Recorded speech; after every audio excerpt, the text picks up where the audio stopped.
Hello and welcome to the Dr. Kristin Lyerly Show. I'm Dr. Kristin Lyerly on vacation, but hanging out with fan favorite Representative Francesca Hong, candidate for governor. Fran, how are you? I'm doing all right. Thanks so much for having me back.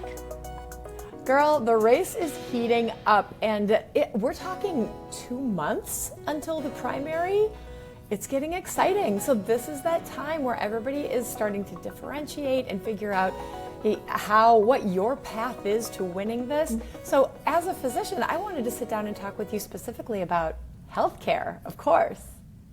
It is one of the top issues that I hear about from folks across the state. There is a lot of trepidation. Folks are scared. People who are seeing their premiums go up, people who just don't have insurance right now because it's too expensive and they'd rather just kind of, wait it out or see what happens. And then healthcare workers who are devastated because they are in the middle of this and they are seeing so many people struggle. And I met a woman in Adam's Friendship, and she got really emotional. She's an RN, works in both a nursing home and a clinic. It was a moment where we both realized that we had a lot of things that were out of our control, but also things that we could do, like bring change next year to try to make things better. We have to make change. It just feels like we've hit rock bottom, but every time I feel that way, we hit another rock bottom. So it's time. And I noticed that when I looked at your website, you have a huge area dedicated to healthcare. I think it is the biggest policy area on your website. Clearly, this is a priority for you. Yes. And something that you have been very strong on has been Medicare for all. You recognize that really the federal solution to solving our healthcare crisis is Medicare for all. But that's federal. Mm-hmm. So in the meantime, what are some things that you can do as future governor of Wisconsin to ensure that Wisconsinites have access to healthcare?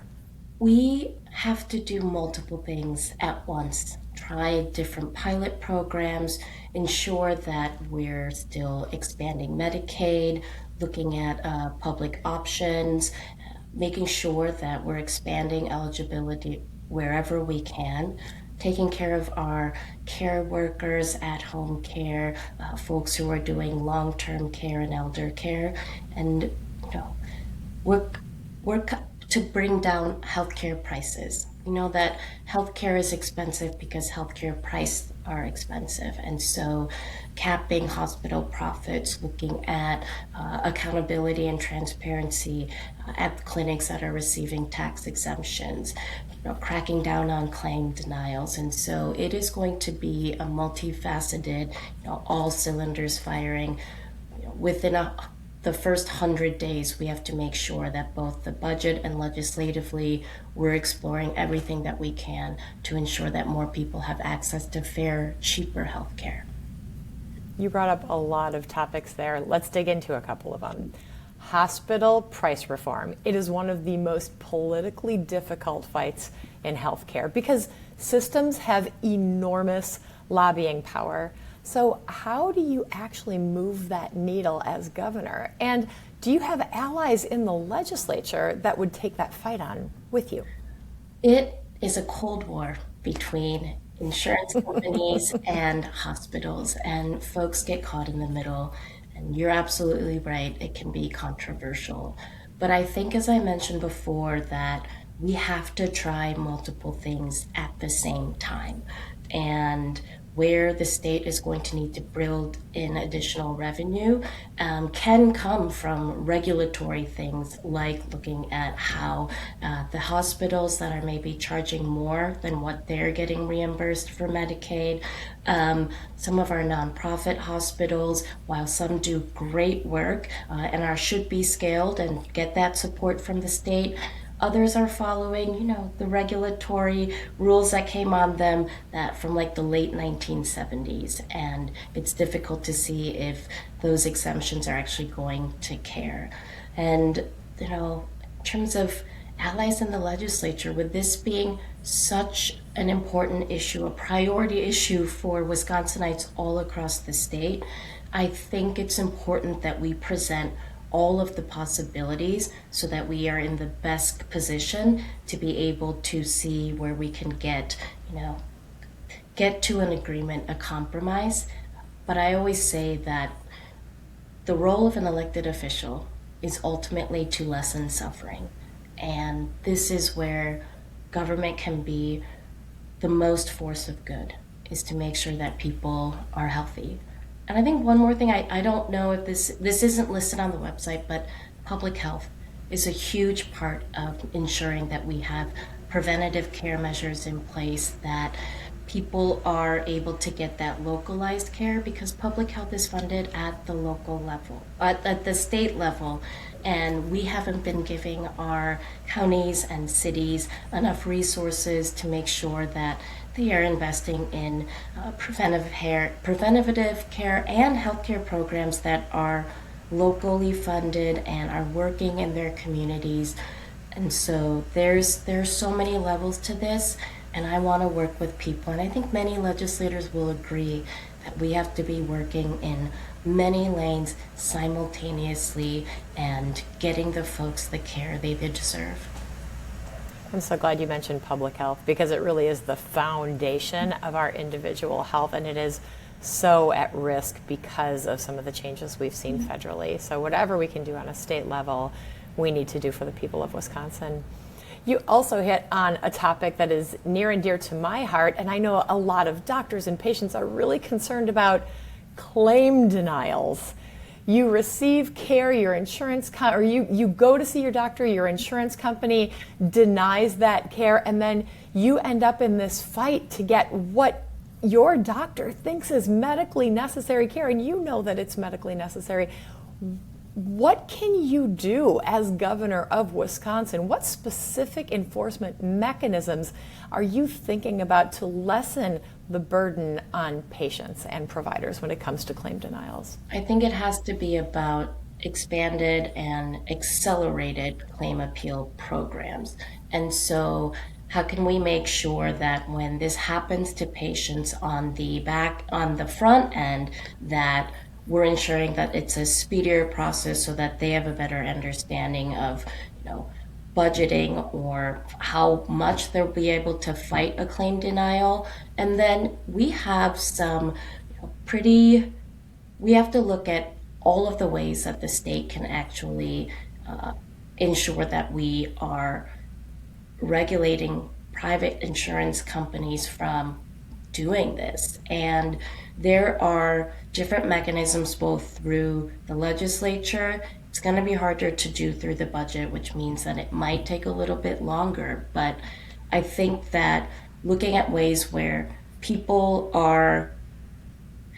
get their health care first, and then doctors putting that, essentially getting the bill, having longer to be able to figure out if this is something that they can fight and get reimbursed for, if having longer periods of time to be able to fight claim denials, I think is also going to be a big part of cracking down on the insurance companies. And you mentioned cracking down on private insurers as part of the problem. Several people in this race for governor share similar goals when it comes to Medicaid and a public option, but you specifically have called out private insurers. Why does that distinction matter, and what does that tell voters about the way that you will govern? It means that we have to take corporate greed and corporate priorities over, we have to put people over those things. And I think the urgency of this moment with the Medicaid cuts that are coming down at the end of 2026, the number of people who have already seen their premiums skyrocket, that it's important again to look at every single option to make healthcare fairer and cheaper. And this is one of the ways that the state can look at how we can make sure that those who may be taking advantage of exemptions or they're doing this more because they know that there aren't accountability measures. And so I think discouraging, making Wisconsin a more hostile place for folks who don't have the people's interest in mind first, and they'd rather focus on profits, that we send a clear message that that is not going to happen here in Wisconsin, because we're putting our communities, our residents first. And that is something that I would like to see happen across multiple departments and multiple issues across the state. And it's one of the things we haven't prioritized. So then we have to ask ourselves, is that one of the reasons why we're here? I think that has been a resounding theme of your campaign from the beginning. It's about the people, not the corporations, whether it's healthcare or workers' rights or anything. That is the base of your platform, and I love it. Let's turn now specifically to something that you and I both care deeply about, maternal health care. When you talk about maternal health care, you don't just talk about abortion. You talk about all of the other social determinants that make it possible for people to have healthy pregnancies, like time to take off to when you have a baby. What's the word that I'm looking for? Parental leave. Yeah. Yes. Postpartum Medicaid extension, you were a huge supporter of that. Just recognizing that being able to fund childcare and all of those other things tie into solid maternal health care. How do you then, as a legislator and a candidate for governor, talk about maternal health in a way that actually moves people? It's really easy to say protect abortion, but it's hard to bring in all of those other pieces and have a meaningful conversation about this complex issue. I think first it's important to frame this as an issue of freedom, that when we have abortion freedom across the state, when there is abortion freedom for all people who get pregnant, and when women are able to take care of themselves and their families, it's good for all. It's good for their communities. And so framing it as freedom so that people think more about how, if these rights and these freedoms from someone can be taken away, then could something happen to me? And when it comes specifically to policies, childcare, paid leave, increased wages, ensuring that you have workers' rights, these are all tied to making sure that women aren't stressed when they're pregnant. They know that these different, whether it's a social insurance program like paid leave for all and affordable childcare are available. It's stressful enough sometimes, pre, during, post-pregnancy. The whole thing. And I think it's important to remember that those stress measures, even though it's harder to measure, that we're thinking about how to make the conditions in which when you are pregnant or right before pregnancy are helping you make good decisions about how to have a healthy pregnancy. And I think childcare there is a huge piece, which is why we're pushing for universal childcare and ensuring that the subsidies are available to all families. Amazing. As the mom of 4 kids, that would have been an absolute game changer for me when my kids were young. You've also committed, I want to talk specifically about abortion, to a constitutional amendment to protect the right to receive an abortion. What does that timeline look like for people who are not familiar with the constitutional amendment process? It's not something that you can just flip a switch in Wisconsin. It's a process. Yes. So the amendment has to be introduced in 2 consecutive legislative sessions. And so before it can go on the ballot, and I know that the Republicans have been doing this in bad faith actions to confuse folks across the state, where we are seeing questions that are shaped. The questions are asked in a way that we're not quite sure what the consequences are, right? Especially when it comes to voting rights and voter ID and things that you saw on your ballot were questions on the ballot. Those are actually the things that are going to be constitutional amendments. So I'd like to see the right to an abortion, introducing that resolution 2 sessions in a row. So that'll be within, 3.5, 4 years, and then taking it to the voters to make sure that, we're telling Wisconsin that this is what we want to prioritize and make sure that the right to abortion continues to exist and is protected in our state through our Constitution. That would be amazing, to have the right to make your own decisions about your own body within 3 to 4 years. I'm feeling this blue trifecta. I'm going to will it into being, and you are a huge part of it, which leads me to my last question. We are at the point in this race where you really need to set yourself apart, and you are a unique candidate. What is it about you, Francesca Hong, that sets you apart from this pack?